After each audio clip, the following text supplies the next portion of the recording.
welcome to Championship Wrestling. I'm Gordon Soley, your host. With me, Barbara Clary, and this week joining me to lend his expertise in color commentary, my good friend Brian Blair.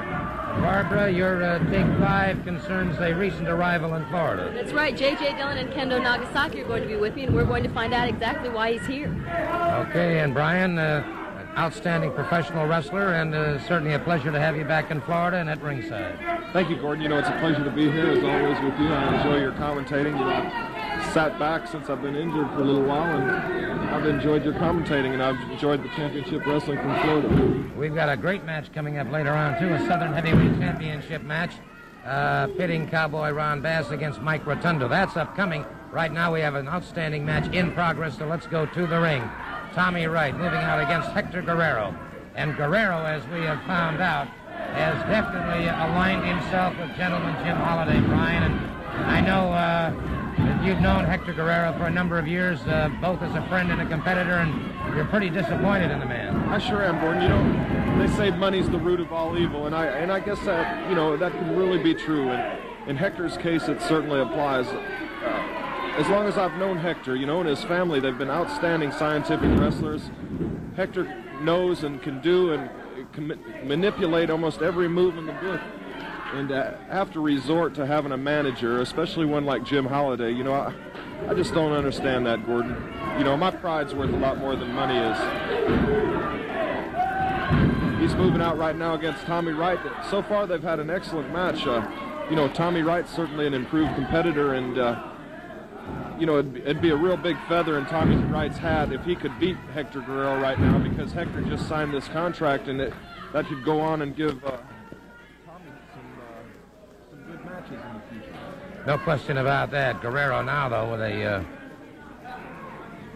working on that wrist and working on the arm, and Guerrero looking like he might be trying to get some extra leverage. Referee Bill Alfonso checking those shoulders very quickly. Notice how he's gone forward toward the front of the body in that armbar, Gordon. That's for leverage, like you were just saying. We use that for leverage. You go toward the body with the arm, and you'll have much more leverage.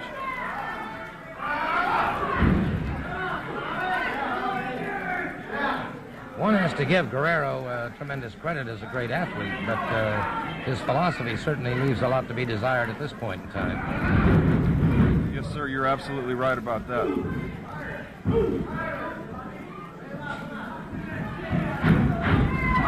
Reversal by Wright, and Guerrero. High backdrop. He tried to get those feet underneath him, but to no avail. I think, Gordon, he's setting Tommy up here because exactly. I noticed Hector hit his feet first right there. He caught himself, and he was making Tommy Wright right there think that he hurt his back to bring Tommy in there, and he did exactly what he to tell you the truth, he used his head, Gordon. He did a smart thing right there, if that's the way you want to play. He drew Tommy Wright right into there.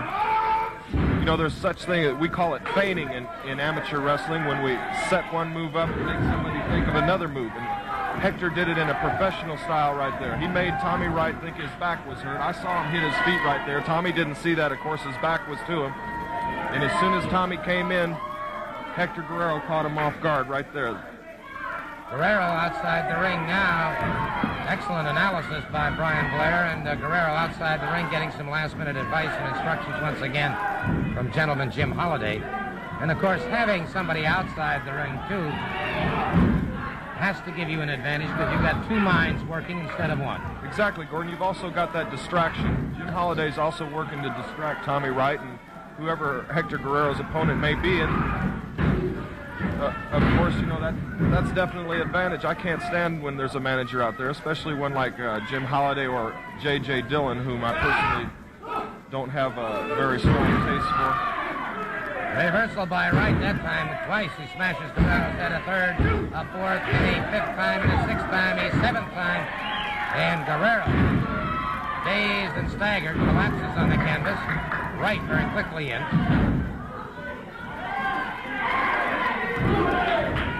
I think Hector's seeing some stars right now.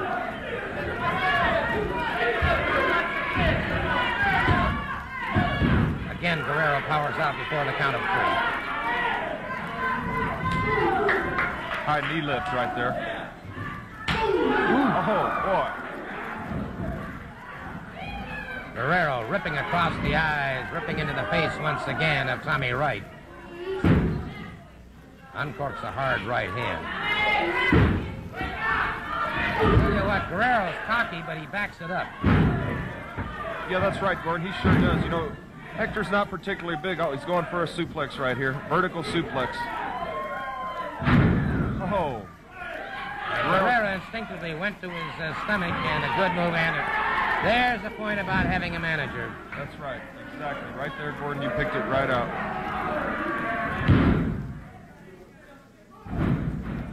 That could be it for Tommy Wright. Guerrero moving up into the top ring rope. Down across the fallen form of Tommy Wright. And so, the victor in this match, Hector Guerrero.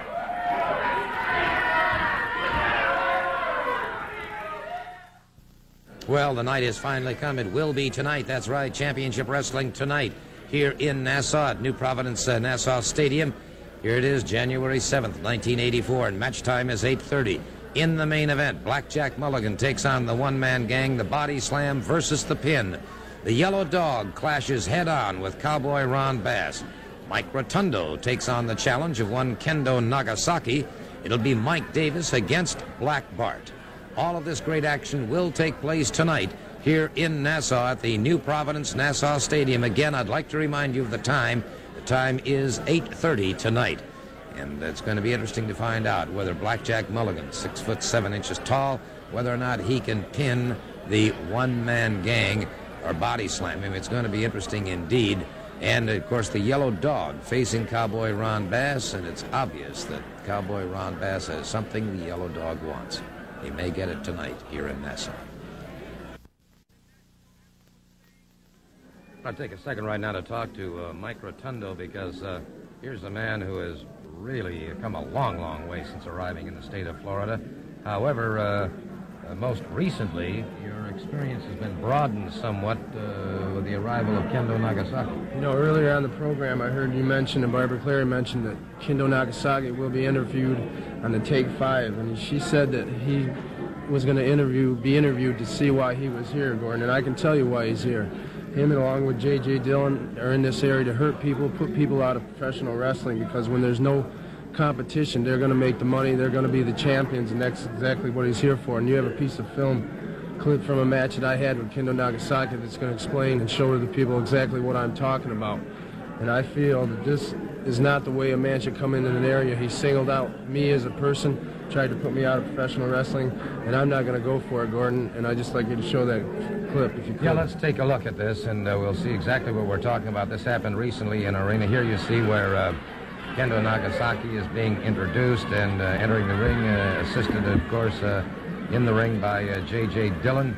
We're going to find out exactly what the relationship is between J.J. Dillon and Kendo Nagasaki, that ritualistic spin, and then, of course, there's that strange green fog that he emits from his mouth. Many wrestlers have attested to the fact that if that fog hits you in the eyes, it burns and causes a lot of problems with vision. But now, Mike, did you at this point in time, never having wrestled this man before, have any idea what sort of an attack he was going to launch? Well, Gordon, you know, I know that this man is very qualified in the martial arts, and right there you can see he's laying the blows into me, but I was coming back right there, and I knew I had to set the tempo of the match and show him that I was capable of fighting back as well as he was. And right there I scooped him up and slammed him to the canvas. And as you can see, Gordon, he took off and took a hike right there. And then J.J. Dillon, who's always present at ringside, you know, and I was well aware of him. But right there you can see Kendo Nagasaki is vicious. He's got a hold of my neck. He was ripping and tearing at my face all night, holding the ropes, choking, you know, that kind of vicious tactic. In other words, he was taking every shortcut possible. That's exactly right, Gordon. And right there I was down, you know, but I knew when I was hurt, he came out and kicked me right in the throat there, Gordon. And when you receive a blow like that, it stuns you as well as knocks the wind out of you, you know. And I knew right there I was in trouble. I just had to keep coming to my feet and trying to counter his maneuvers, but he was very effective on those kicks. I was just going to say, this is one of your, not necessarily your first experience with a man that adept with his feet, but certainly this man is most proficient at using his feet. He surely is. He knows the pressure points. He threw me out of the ring right there. As you can see, J.J. Dillon, he picked me up by the hair and tried to run my face into the post. I put my foot up and was able to knock J.J. Dillon, and right there I climbed back into the ring. And I knew it was time to go right now. If I had a chance in the match, it was time to go, and I just had to fire up and catch my second win right there. And as you can see, he's backing off. I laid a blow into the stomach with my foot and just kept on coming, threw him into the ropes, hit him with an elbow off the ropes. I later, right here, dropped an elbow across his throat, and I had his leg hooked for the 1-2-3 right there. He did kick out. I put him up to the rope again, threw him off, and I scooped him up in the airplane spin. As I was going around right there, you can see J.J. Dillon come up again as the referee turned. Kendo Nagasaki's feet hit him in the referee and knocked the referee down. J.J. Dillon came in the ring. I got him in the airplane spin as well, but to my disadvantage right there, as I dumped J.J. to the mat, I was kind of dizzy right there, Gordon. As you can see right there, the karate chop right to the throat, and that's an illegal blow. That hold has been barred in the state as well as most of the world for professional wrestling, and right now he's just choking me, and I was in trouble right there, Gordon. All right, and this is the point that Mike was making earlier on before we saw exactly what happened. And it's increasingly obvious that Kendo Nagasaki and J.J. Dillon have indeed singled you out as a target. And certainly they have thoughts of furthering their stature and reputation by eliminating you. Well, that's fine, Gordon, because if they want to single me out, I'll sign any wrestling match they want to wrestle in any arena in this state or in the country. But when a man comes out and tries to deliberately hurt me by throwing blows like karate to my throat, there's more than has to be reckoned with in wrestling. It's going to be a dog fight, and I'm not here to be anybody's stepping stone. I want to be the best that I can, and I'm definitely not in there to get hurt. So Kendo Nagasaki, that I have your warning now, brother. Now I'm giving you a warning. If the fight's on now, partner. Thank you very much, Mike Rotundo. Let's go to the ring. This match won followed a 10-minute time limit. Introducing first from Chattanooga, Tennessee, at 210 pounds, Zane Grey. His opponent from South Africa, at 365 pounds, Mr. Kareem Mohammed. Kareem Mohammed moving out against Zane Grey. You know, it's interesting, Brian, and as talking to Mike Rotundo just now, if you looked into his eyes, he has a very mild voice. His composure was extremely well. But if you looked into his eyes, there was an icy coldness in his eyes that certainly, I'm sure if Nagasaki and Dillon were watching, I'm sure they got the message. Exactly, Gordon. You know, Mike's kind of quiet. He's not an outspoken type of guy. He's a very sincere person, and he means what he says. And he's the type of person that doesn't have to scream to get his point across. He doesn't have to rant and rave like a lot of people do. But when Mike Rotundo tells you something, you can believe it. Exactly. Kind of like E.F. Hutton.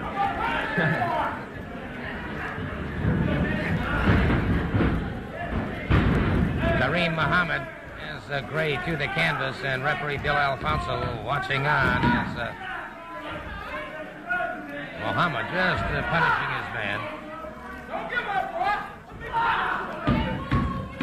So, you know, I think Zane Grey is kind of out of his weight class here and out-experienced also with Kareem Mohammed. I'd like to say this is going to be a contest, Gordon. However, I personally don't think it will be. Of course, one thing you can't take away is youth, and Zane Grey's young, and you know, when you're young and you're out there, well, you'll fight a bear if you have to, Gordon, and make a name for yourself. So I can't really sell the guy short. This is the first time I've ever watched him wrestle. Oh, excellent move by Kareem. A lot of agility there for a man who's about 340 pounds. Sure is. Sure is. He took him over like a sack of garbage and put him right back down on the canvas once again. And I'll tell you, there's only one way to get experience, and that's to get into that ring and face what appeared to be sometimes insurmountable odds, and that's exactly what Zane is doing right now.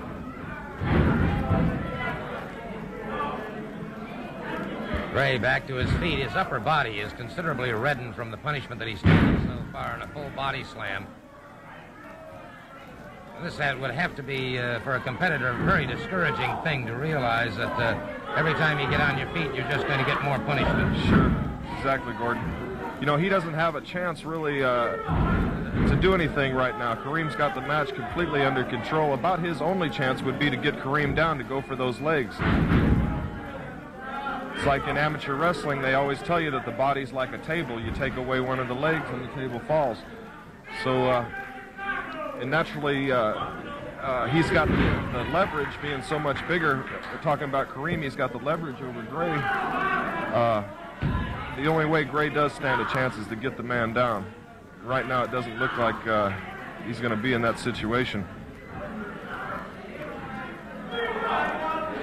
Elijah's right on the corner there, too, coaching him along. I'm sure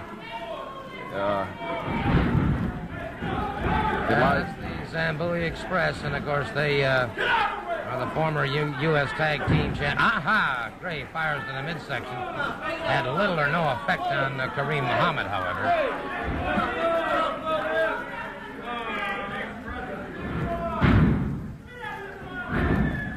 Flat of the foot into the chest once again. And you can hear... So let's tell the people how you're looking at a brilliant piece of work. I know I'm not supposed to be over here, but don't worry about it. And you look, I couldn't help myself. I was just looking at my man work. I had to come over and tell the people a brilliant piece of work. You're looking at a master. That is crazy. Comments from Elijah Akeem. he's certainly cocky right now, Gordon. I'd like to see what he'd be saying if Dusty Rhodes or Blackjack Mulligan were out there. I think his tune would be a little different. Could be indeed. There's the Zambuli Express. And he's got him for the pin. Let me get over to ringside, Brian, and have a word with these two.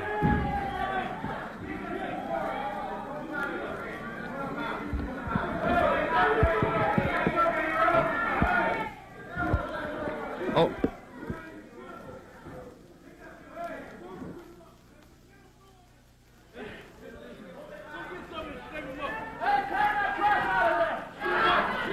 All right, the Zambuli Express, victorious in a single... That's right, victorious, man, victorious. I know you don't like it. I know you don't like it. Sir, when you win or lose is entirely up to your skills and Now, ability. Gordon Solie, you like to see us lose. Of the establishment. Yeah. You like the family, don't you? But I won't get off you, okay? But I want you to listen to us. For a long time now, we've been cheated. A lot of people might not like our style. They might not like because we're rugged and tough. But one thing they have to appreciate, that we're the best. And that we rule Florida. Not the family, but the Zambuli Express. Whether it be in Jacksonville, whether it be in Tampa, Orlando, Miami, it can be in the Bahamas, I don't care. We want a title shot. You think they'll give us a title shot for that U.S. trophy? You think they'll do that? Well, sir, all you have to do, I'm sure, is sign a contract. So you always got something smart to say. And let me tell you something about Rose and Mulligan and the family. The man said it all right here. You watched him work. He's a master at his trade.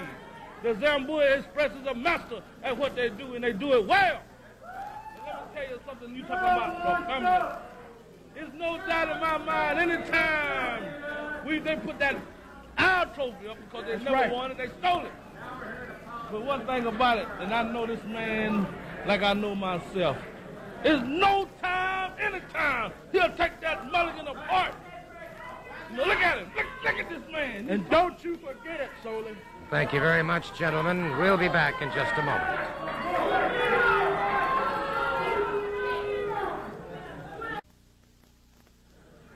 This contest won followed with a 10-minute time limit. Introducing the contestants from Atlanta, Georgia, at 232 pounds, Mike Davis. His opponent from parts unknown, weight unknown, Dr. X. Dr. X moving out against Mike Davis. Mike Davis now making his home in Atlanta, Georgia. He is originally from Jacksonville, Florida. Dr. X, good, solid competitor. Side headlock, and Davis blocked that very nicely into a hip lock takedown. That was a nice move, Gordon. He used the ropes right there to his advantage. Mike Davis is a young wrestler, and he's certainly made some tremendous amount of improvement in the last 3 years. I first saw Mike about 3 years ago, and he started out and he was, always asking people questions and always wanting to know this and trying to learn a move here. Beautiful drop kick. And that's how you learn, Gordon, by watching and asking and going out there and trying it, and that's exactly what Mike did. Certainly no question about that, and he is a vastly improved competitor. And Dr. X, however, got that forearm across the chin bone, or the cheekbone, rather, of Davis. Caused him some momentary strife, but extra leverage, and Davis came out of it very quickly, back into another hip lock takedown. Right. Mike's trying to keep him on the mat right there. He's kind of following. He's got a game plan in his head. In wrestling, you can't really have a game plan like in football, so to speak, where you know exactly what the other man's going to do, because you don't. But once you're working on, like Mike's got his head, and a head's a good place to be, because when you control that head, the body's going to follow. Into the ring ropes. Referee, cheap shot by X on the break. Reversal by Mike Davis, and back into a hip lock takedown. When you have a man down in that headlock like Mike does right now, Gordon, there's several things you can do. You can sit there and try to wear him out and keep cutting the circulation off, which he's doing right now in a headlock. It's not actually a sleeper, but you still have part of the carotid arteries blocked off. It immobilizes you. You keep that. He's got the wrist under the ear. You always want to keep that wrist under the ear so that head can't pop out. Up and over his man, and Davis crashes down and punishes Dr. X. X coming up very slowly. Davis closes in once again and back into another hip lock takedown. X seems to have been mostly on the defensive thus far in this match. He's tried to make a couple offensive moves, but Mike Davis has moved in on him and retaliated and got back on the advantage.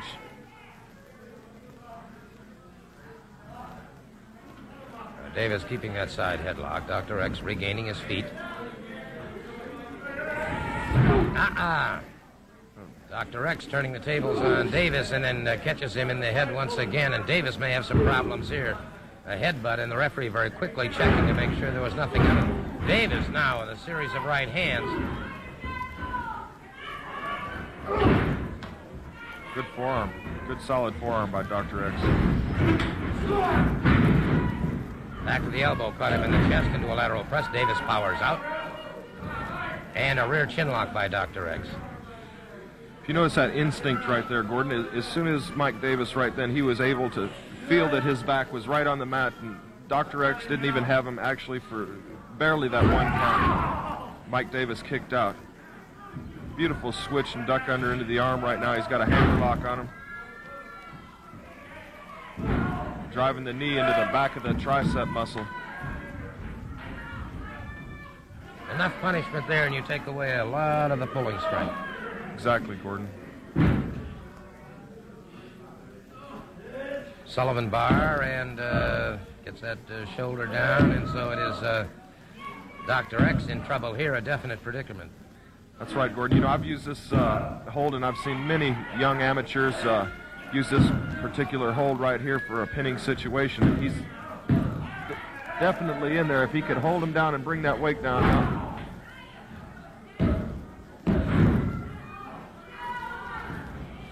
Would a partial reverse Nelson have helped there to get the added leverage? Well, that's very possible, Gordon. He could have used a farmer's block and brought him back in. He's doing it right now. I think he's kind of reading our minds right there, Gordon. Dr. X got to the rope. That'll force the break. So Dr. X utilizing that ring rope, and Dr. X now on his bicycle backing away. No timeouts in professional wrestling. So Mike Davis continues to stalk him.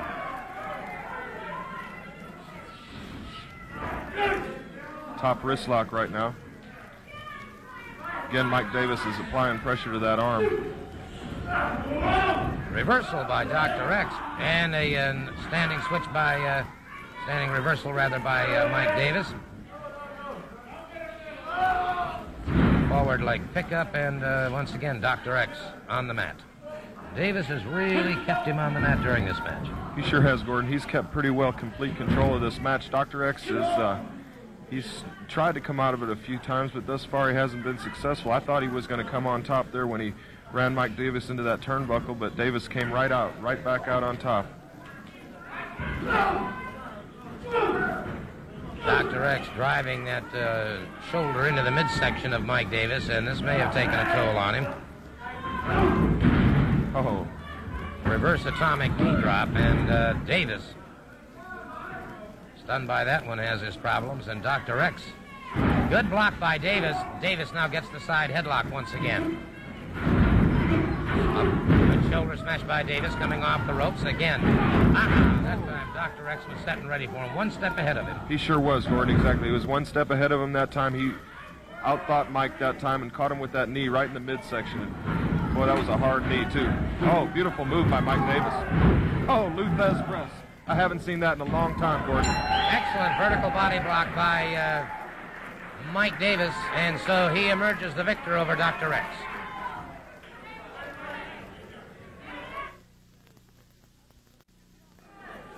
This next event, one followed a 10-minute time limit.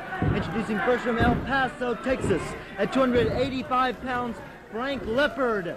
His opponent from Chicago, Illinois, at 450 pounds, One Man Gang.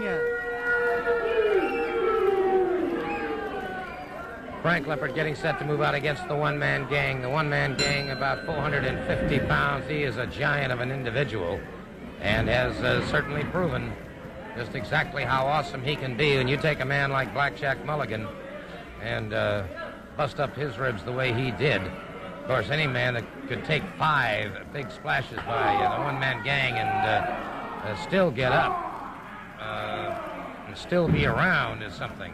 Yeah, that's a lot of intestinal fortitude Blackjack Mulligan has, Gordon. He is a strong, tough man.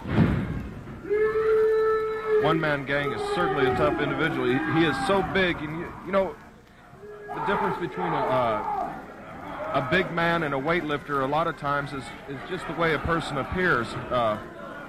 You know, you look at somebody with a real nice physique, and then you look at somebody like One Man Gang, who, in my opinion, doesn't have a very nice physique, but nevertheless, he is certainly a very, very powerful man, and he's agile for that size. And, you know, a person like that is just a person with natural athletic ability to be able to pull that much weight the way he does. And he's punishing this man right now. He is indeed. You know, the only man I've ever seen get up from the splash that this man delivers is Dusty Rhodes. And that, in my opinion, of course, Dusty's such a phenomenal individual anyway, but he has that capability of reaching down so deep, giving it that great second effort. But he's the only man I've ever seen do it. Exactly, Gordon. You know, that's exactly what I was talking about, too, being agile for a big man. Dusty Rhodes is certainly a big man, and he's probably the most agile big man I've ever seen in my life. Plays baseball, basketball. I mean, he can play with the best of them. He's just a tremendous athlete, and I'd like to see him and this one-man gang square off in the squared circle. I'd certainly like to see that myself.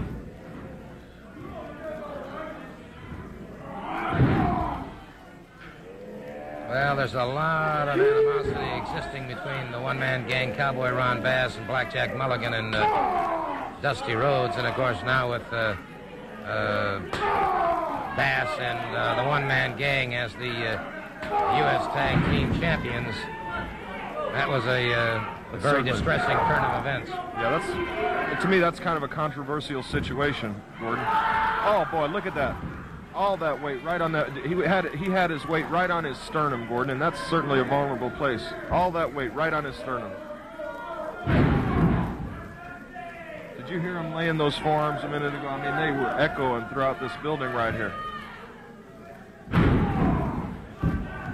It appears to me that Mr. Leopard is all but, well, by golly, back on his feet once again. You got to give this man credit. I think his efforts are in vain. Oh my God, I know his efforts are in vain at this point, Gordon. And that Did you just see may that? that may have caved in some ribs. Oh, I guess so. Oh my gosh. I don't see how that man's breathing right now. Just totally annihilated this Frank Lepper. Just completely annihilated. And the one-man gang, the unquestioned victor.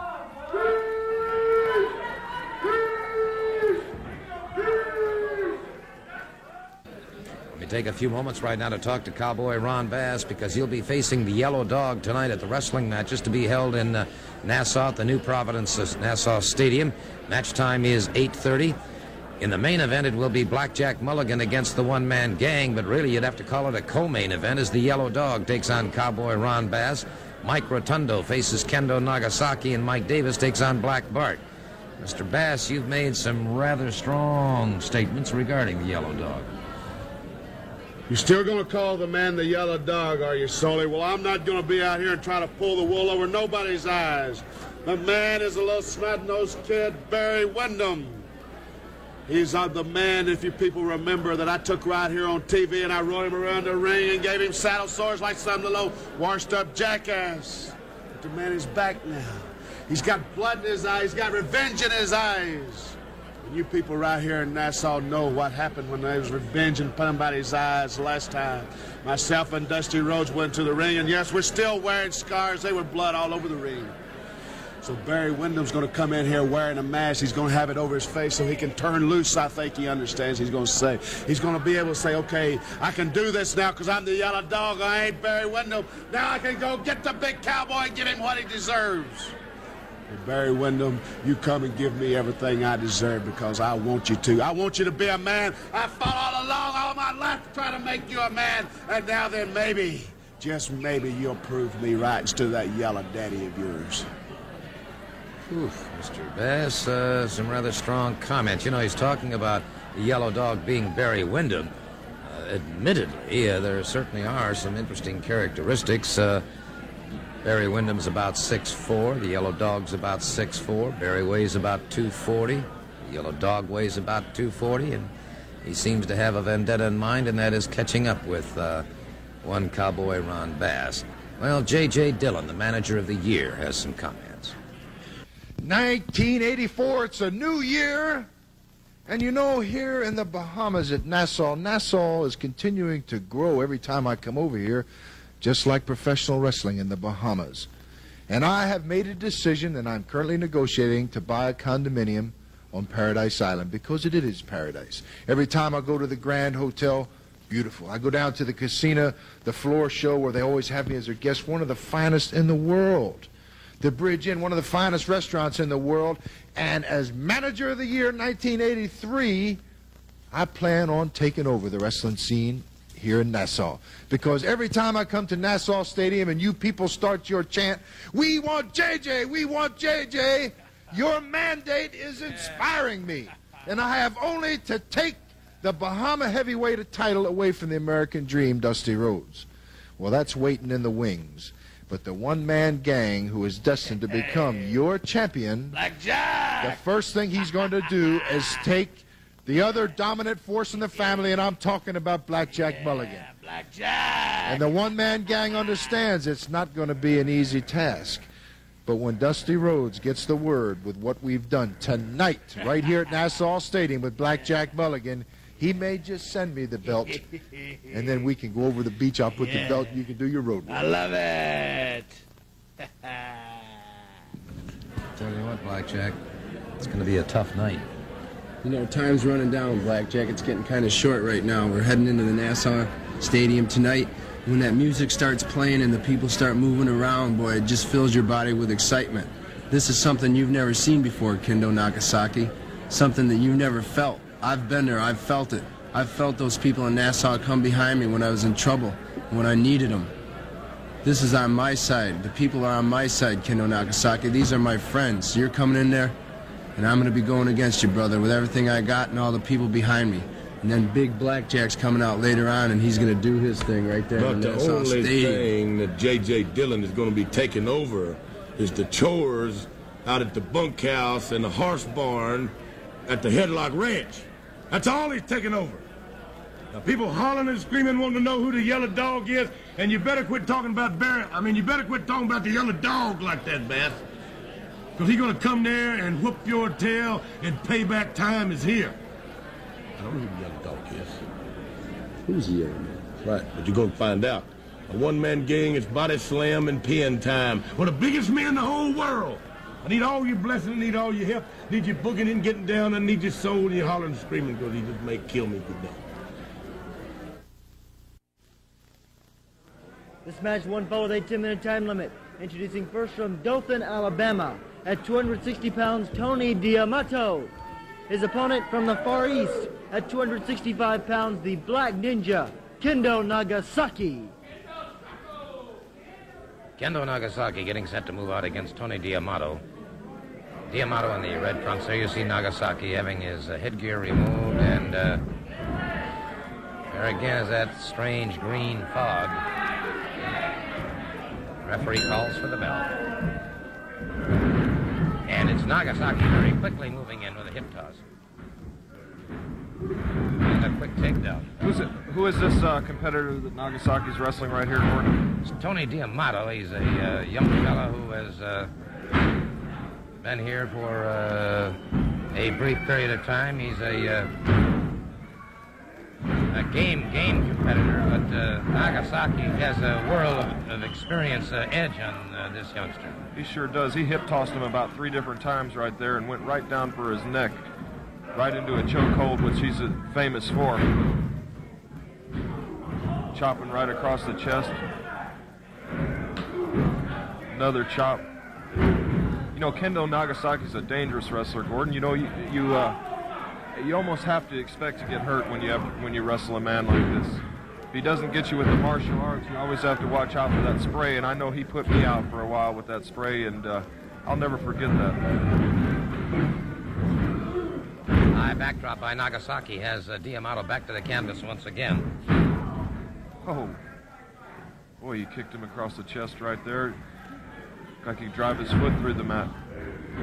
Interesting situation. J.J. Dillon says that the only man that he is managing is Cowboy Ron Bass, the Southern Heavyweight Champion. Of course, we'll see that title match upcoming, but Barbara is going to find out exactly what is the relationship between J.J. Dillon and Kendo Nagasaki during her Take 5.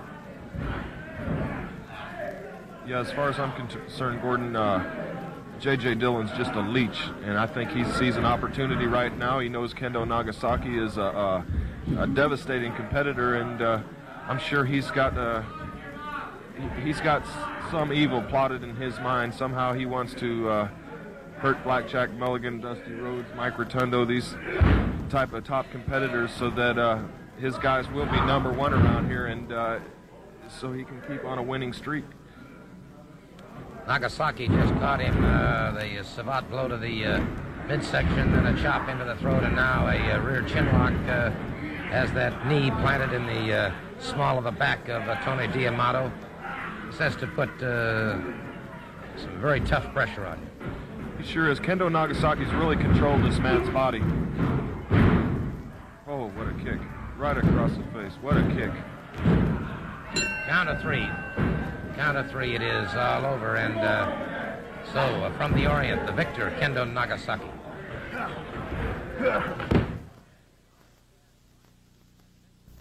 Well, the night has finally come. It will be tonight. That's right, championship wrestling tonight here in Nassau at New Providence Nassau Stadium. Here it is, January 7th, 1984, and match time is 8:30.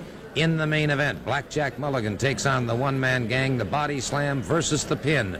The Yellow Dog clashes head-on with Cowboy Ron Bass. Mike Rotundo takes on the challenge of one Kendo Nagasaki. It'll be Mike Davis against Black Bart. All of this great action will take place tonight here in Nassau at the New Providence Nassau Stadium. Again, I'd like to remind you of the time. The time is 8:30 tonight. And it's going to be interesting to find out whether Blackjack Mulligan, 6'7" tall, whether or not he can pin the one-man gang or body slam him. It's going to be interesting indeed. And, of course, the Yellow Dog facing Cowboy Ron Bass, and it's obvious that Cowboy Ron Bass has something the Yellow Dog wants. he may get it tonight here in Nassau. J.J. Dillon and Kendo Nagasaki have joined me at the desk. Mr. Dillon, exactly what is your relationship to this man, and why have you brought him here? Well, Barbara, as you know, I've continued to honor my commitment to Cowboy Ron Bass, the Southern Heavyweight Champion, with an exclusive contract. However, my sphere of influence naturally has to flow over into other areas. Professional wrestling is the greatest sport in the world today for the simple reason that there are probably more great athletes in professional wrestling than any other single sport. And the only problem is that there's only one James J. Dillon. And I've built an empire here in the southern portion of the United States. The weather's to my liking. I've been very successful. And there's that old saying, when you've got a winner, you know, you ride it out.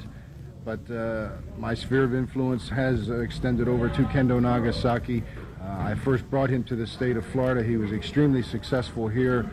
Following Florida, he went on a world tour, successful throughout the world. Unfortunately, I was not able to be with him on a full-time basis. However, I continued to remain in contact with him. I made sure that he was well taken care of. And naturally, I think it was more that he wanted to come back and just to be with me for a while. I don't have him under contract, but I do continue to advise him, and he looks to me for help.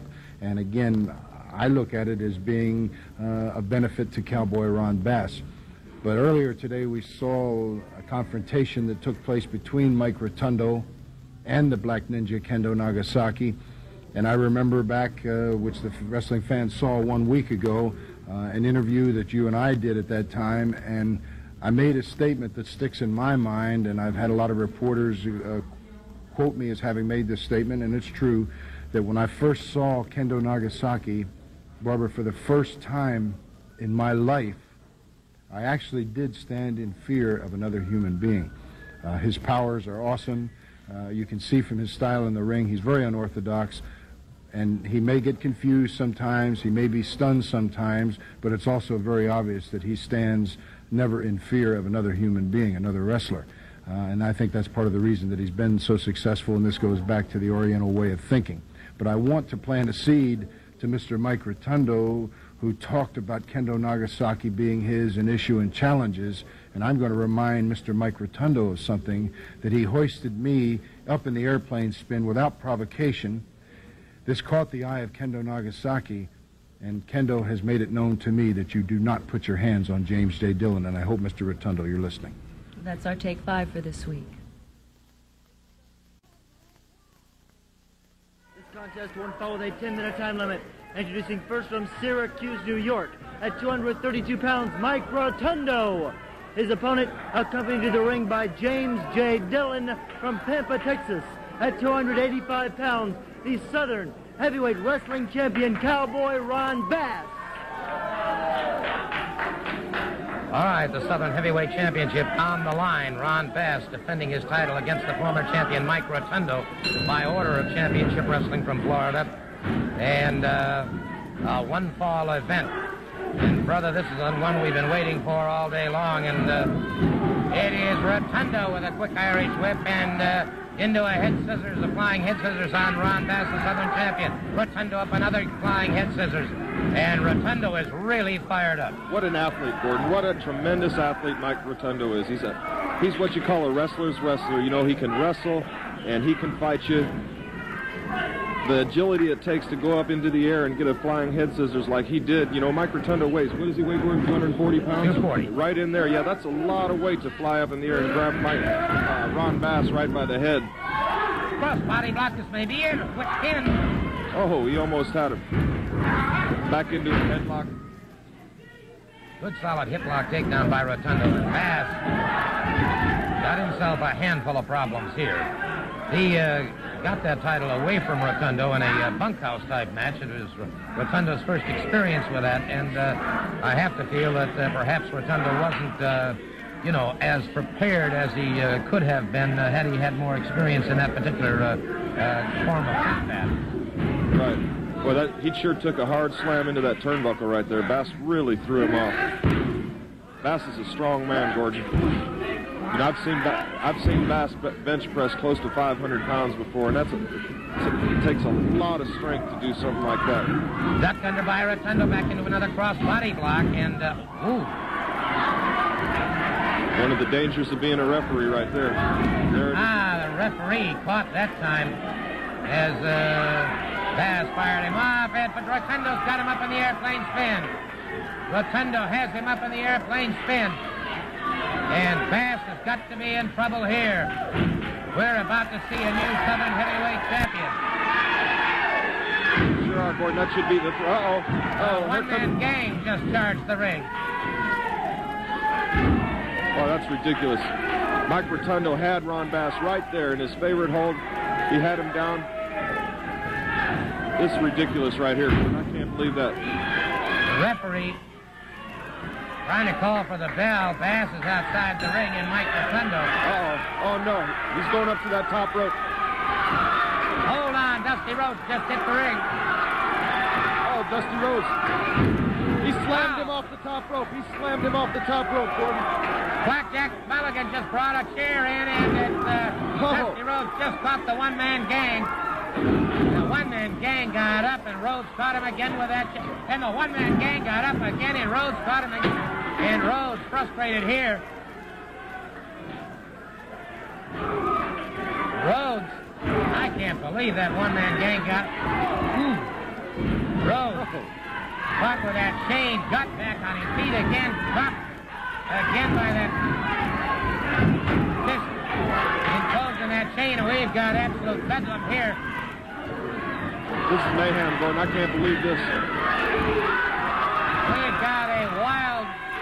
I just can't believe it. I cannot believe it. They're lacerated, Gordon. That chain, Dusty and one-man gang, they're both lacerated. Well, this is what you call a Pier 6 brawl here, Gordon. We've got to get the situation separated here, and it is Dusty Rhodes, the American Dream, and the one-man gang, and totally locked in mortal combat here. But I cannot believe it. I'll guarantee you this much, Brian, that if the one-man gang thinks he wants Dusty Rhodes, I don't think he has any idea how badly Dusty Rhodes and Blackjack Mulligan want Cowboy Ron Bass and the one-man gang. And certainly Mike Rotundo has a lot to settle up with Kendo Nagasaki, Ron Bass, and now the one-man gang. Brian, thanks for being with us. Until next week, Gordon Solie saying so long.